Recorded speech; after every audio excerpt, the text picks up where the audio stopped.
And welcome everybody. My name is Courtney from Growing Bones Pediatric and Neuromuscular Orthopedic Institute. I want to welcome you to our webinar today on torticollis. Did want to let you know that all the resources that we'll be discussing today are available on our website. I'm going to take you over there. I'm going to share my screen and show you what the website and all these resources look like. So this is our Bones lecture series. So if you're looking at the Growing Bones website, you're going to go to patient education, go down here to Bones lecture series. You can see all of the past webinars that we've had. We've got a read more option, and that'll take you into the actual exercises that we also discuss. And I'll show you the kind of the zoom in of that as well. All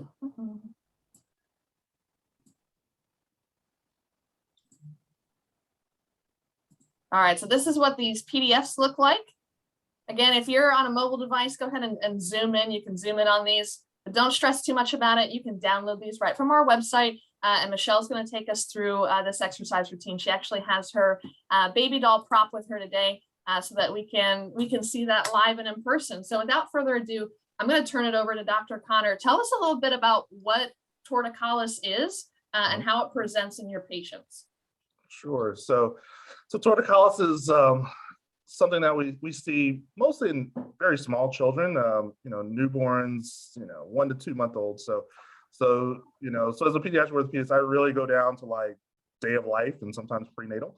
And when the kids are born, either at birth or shortly after, they sort of develop this position of their neck, where the neck sort of turns to the side and sort of rolls over, and so they sort of are looking at you like this, and they're perfectly fine, they're perfectly happy, it doesn't hurt them, but they're just constantly looking at you with their neck to the side all the time. And so it's related to a muscle in the neck.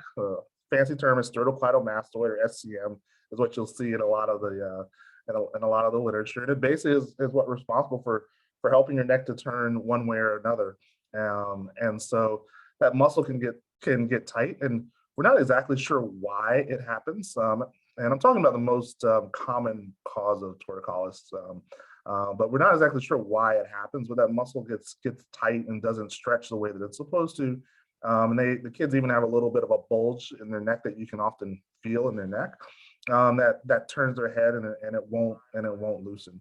And that's called congenital muscular torticollis, or CMT. And it's that characteristic position of the head that really sort of makes the diagnosis. Now, often I'll see patients to evaluate them because it is primarily muscular, and we'll talk about that. It's primarily treated with stretches and therapy. But we also, as an orthopedist, I also want to make sure it's not something else, right? So like every diagnosis I see, I want to make sure there's not something that's causing it to look similar. Right, so there can also be issues with the bones and how the bones were originally formed, congenital problems with the neck and the way the bones were formed. There can be nerve issues or neurologic issues. There can be issues related to infection and other things such as that. Those are all pretty uncommon, but it's one of those things that I screen when I see patients, right? So torticollis is one of those diagnoses that I do like, and I do like seeing, because really it's one of those things that the kids do well very often, right? So probably 90 to 95% has been quoted in the literature with a good physical therapist and a good program that parents are sort of a definitely participant in. The kids do well and don't have any need for surgery or any long-term issues with that. So, I think, as we're talking about how important therapy is, they're really doing all the work. So I might as well let, Michelle Flores, who's our certified physical therapist, sort of talk about that. Michelle. Yeah, so one of so here's my baby doll. So we are talking about like torticollis. So let's say we're tilted to the right and then rotated to the left. And so I will talk about a few stretches. I'll talk about two. So the first one is the football stretch. So if we're tilted to the right, we want that right side to be down. And so when you're doing this football stretch, you're going to hold them right here. And then what I like to do is I can use my hand to help tilt them, Or what you can do is you can have your hand down here a little bit more, and then you can use your forearm to help tilt them a little bit upwards. And so then that's the way that you can get them to tilt the opposite way. And then you can bounce them, you can sing them a song, you can have them like check out like the other parts of the house and have them look at other things and just try to make it like as fun as possible for them. So that's how we would work on like that tilt part. And then with that rotation part, so if like they're rotated over to the left, we want to put them on our right side and then have them rotate over to their right.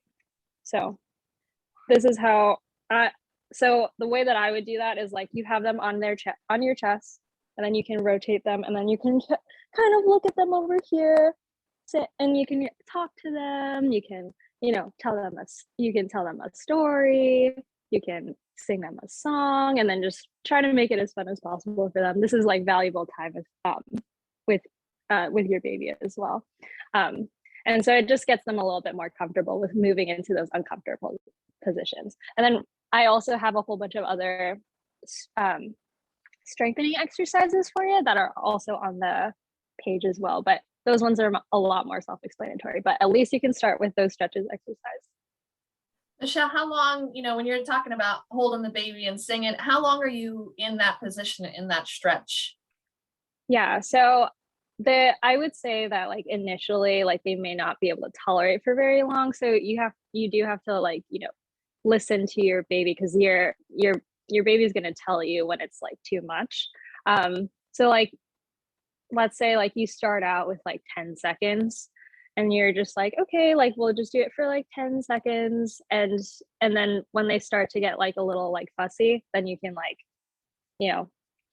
let them kind of like relax a little bit, and then you can come back and do it for a little bit longer. The important part is that you try to extend the amount of time across time. So like if you can do it up to closer to like 30 seconds, up to 45 seconds, up to a minute at a time, like that would be the goal. But like, initially you might only start out with like 5 seconds to 10 seconds. Okay, great. Thank you for clarifying. I wanted to let everybody else know that if you have questions as well for Michelle or Dr. Connor, to drop those in the chat box as we go, and we'll be doing some frequently asked questions at the end. Dr. Connor, I wanted to actually push it back over to you to see if you had any other thoughts on torticollis before I go into those frequently asked questions. Well, yes, the thing, so with torticollis, it is one of those things, like I said, that does quite well with, good exercise and stretching routine. But it's also one of those things that I think is really important that, you talk to your pediatrician about and make sure there's no other concerns, right? And then these exercises look really easy, but, a physical therapist is, I think, very important, because we're stretching out our kid's neck, and we want to make sure that we're doing it properly. So, while we have the exercises posted in the videos here, I think those are sort of an adjunct to sort of help the new parent, especially the new parent who's sort of nervous about, what they're doing and how they're doing it. I think, like I said, if things that, I just caution is that if you see something that is just not normal with your child, that you feel is not typical, once again, let a physician know to make sure there's not something else that's going on. And then just in terms of over time, a camera is really useful, right? Just your phone camera is really useful. Take a picture of your baby, take a picture of your baby looking at you, take a picture, a couple of weeks later. And then, these kind of changes happen slowly over time. But you should notice the position of the child like changing over time as you take pictures, especially if you put them in the same position every time and you look at it from the same perspective. You'll notice a change on your phone. Awesome. That was actually going to be my first question from the frequently asked questions, is how do new parents, how do we know if we're doing it right? So I don't know if Michelle, you have anything to add to that thought. But yeah, this is a scary thing to be stretching an infant neck. How do I know I'm not going to hurt them or I'm not going to cause any other damage? Yeah, I mean, listening to your baby is also important. So, like if they are, really, like they're going to let you know if this is not okay. So, listen to like their cries and everything. But I would say that when you're stretching them, just make sure that you're on the skull of their head instead of like on their jaw, just so that, like the stretch is a little bit better. And then like you're not working on their jaw and like rotating their jaw for and then just going really slowly, because some parents will like really go like very fast, and that's uncomfortable for the baby and probably also for the parent as well. So just try and go as gradually as you can as you start to really build in those stretches. Okay, great. And what should we do to prevent torticollis, right? As a new parent, like this kind of thing can be scary. And if I haven't seen it yet in my child, I haven't seen it present, how do I know it won't present, or what do I do to prevent it from presenting? And that's a question for either of you. So I think in terms of prevention, like I said, most kids are born with this, or it occurs shortly thereafter. So, we as a medical community, we don't necessarily know why certain kids get this. We have some thoughts about, primarily about the positioning of the neck and the way the child's positioned in the uterus, whether there's some blood flow issues to the muscle or some nerve issues to the muscle and why it gets tight. And sometimes the muscle turns a little scarred or fibrotic, that it's a little bit tighter than average. But it's I think it's one of those conditions that happens. We recognize it. There's a good treatment for it, and and children do well after it. So I don't necessarily know if it's prevention as opposed to just definitive action about treatment. Yeah. And to add to that, I think that something that's helpful is make sure that, when you're feeding your baby, like try not to feed just on one side. Try to give them opportunities on both sides. Especially if they're bottle fed, like you can, like if you're right-handed, you're often like feeding this way. So just make sure that you switch sides so that they get equal opportunities to get to rotate both ways when they're feeding. And I think also working on like tummy time. So trying to avoid, I know it's difficult to completely take out container seats, or like, like putting them inside of a little container while you're like working and stuff, but like giving them at least like 3 or more times a day where you get like supervised tummy time when they're awake, so that they can work on like extending those neck muscles and like working on and looking around on their tummy. Great. Michelle, the exercises that you provided, there's quite a few in there. There's 8 or 10, and now we're talking about tummy time and some other things that we can do. How are we going to fit that into the day? Right now I've got all this homework to do. I want to get it done, but how do I make it happen? Yeah, and so I think one way, start small. So like I would start with those stretches first, and I would associate them with things that your baby does throughout the day. So either feeding, so because they feed so like several times a day, or like changing their diaper like every time, like because they also change their diaper several times a day. So associating these stretches kind of like with those daily activities is going to help you remember that these exercises need to begin. And then once you get more consistent with getting those stretches in, then you can start adding in more and more of the exercises.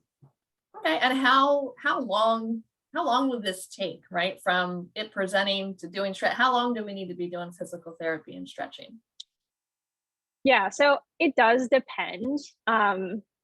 So like it can resolve itself within a few weeks. It can resolve itself, like it can take more than a year. Like it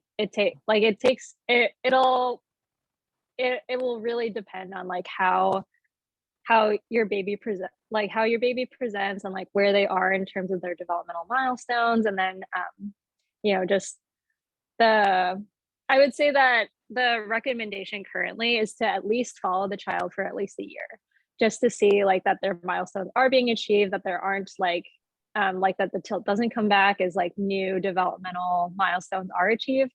And just to follow them throughout a year at least in order to make sure that everything is going okay. Okay. Dr. Connor, do you have anything to add to that, or should I jump to my next question? Oh, you're on mute. We can't hear you. Famous phrases. No, I'd agree as well that I think a year is a time that I usually will watch, and if it's not progressing, wanting to know why.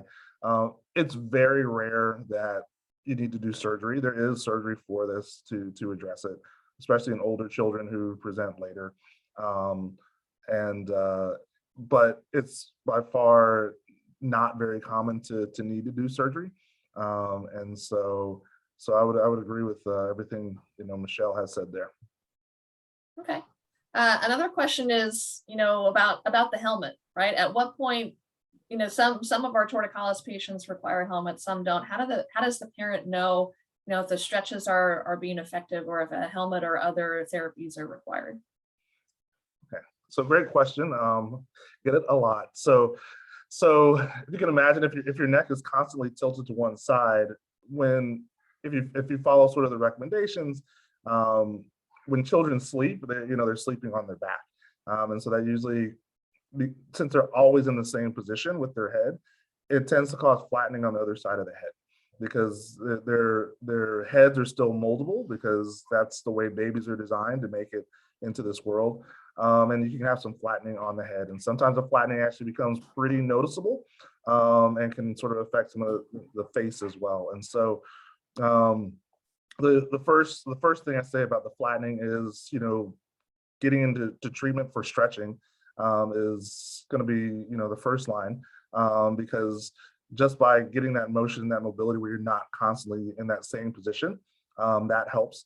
But then also when the flattening is a cosmetic concern, or it's that the parent is very disturbed by it, there are helmets, and they're called molding helmets, which sort of help to once again reshape the head so it's more round. Children's heads are sort of designed to be in funny shapes when they're born, and as they grow, they round out naturally. But if it appears that it's not progressing that way, then we will use helmets. Often that's managed by a neurosurgeon or a craniofacial surgeon, but I often get a lot of those questions as well, because I'm usually seeing them for the first time as a specialist. Okay, great. I don't have any further questions. So I just want to remind those watching, if you do have a question, drop it in the chat box, and we'll add it on the end here before we're finished. Are there any other thoughts, either from Michelle or Dr. Connor, about torticollis or anything we talked about here today? Reminders before we go. So I think for me, so I just real quick. So we're talking about babies with torticollis. There are other reasons to have torticollis, and especially if you did not have torticollis and you develop torticollis, that's usually from something else, right? And so if it's a baby or any other child, it could be from another reason, like an infection, or if there are any associated nerve concerns, you definitely want to get that looked at, right away. There is another condition which is relatively benign, that can happen in older children. So when we're talking 8-10-year-olds, that looks like torticollis as well, and that's it's a big fancy term, sort of instability of the neck, but it's where the children from a minor trauma can sometimes get their head stuck in a position, which that's something that typically self-resolves on its own. We'll sometimes put the kids in a soft collar, but that's once again, if your child was typical and all of a sudden they can't turn their neck to the left or to the right, that's something you have evaluated by a professional, and then and then we sort of go from there. So I just make that point to say that there are multiple reasons for having your neck turn, and that I think this webinar is really nice because it really gives parents ammunition, especially as a new parent, to sort of go out, know what they can do. It's very much in the parents' hands. They can definitely get a very good result, and going forth in the future, it's done. And so that's sort of, I guess, my sort of point on that. Okay, thanks for sharing that with us. Michelle, any last thoughts? Oh, you're on mute. I think we got it. I think All right, well, thank you both so much for sharing your expertise and your time and some resources with us and all the new parents and pediatricians and other physical therapists. This is a great resource, and those exercises, stretching that you've put together, I think are fantastic. Wanted to invite everyone to our next webinar, which is going to be April 27th, same time, Wednesday morning at 9:30 on our Facebook Live. We're going to be talking about problems in the overhand throwing athlete. So be sure to tune in for that. Go ahead and contact us beforehand if you have questions or other diagnoses or common concerns that you'd like us to talk about in one of these webinars. Go ahead and drop that in the chat box or find us on our website, growing-bones.com. Thank you so much.